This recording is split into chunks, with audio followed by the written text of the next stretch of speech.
రోజా గారు ఈ మధ్య టీవీ 9కి ఇచ్చిన ఇంటర్వ్యూలో ఆమె చెప్పింది ఏంటంటే ఆవిడికంట పార్టీలో ఏమీ వ్యతిరేకత ఏం లేదంట.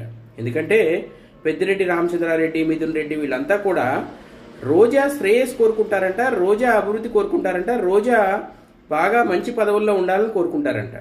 సో మరి మనం రోజు పేపర్లో చూసే ఏంటండి, రోజా ఎన్ని నిజాలు చెప్తుందో ఈ ఒక్క విషయంతో మనకు క్లియర్గా అర్థం అవ్వట్లేదా?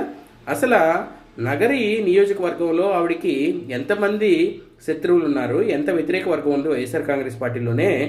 అలాగే వీళ్ళందరికీ వెన్నుదన్నుగా ఉన్నది ఎవరు? మంత్రి పెద్దిరెడ్డి రామచంద్రారెడ్డి వాళ్ళ అబ్బాయి మిథున్ రెడ్డి కాదా?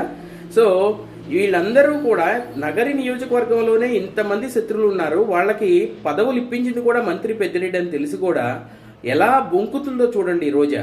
సో ఈవిడ ఈ మాటలను బట్టి మనం క్లియర్గా అర్థం చేసుకోవచ్చు రోజా చెప్పే మాటల్లో ఎన్ని నిజాలో ఎన్ని అబద్ధాలు.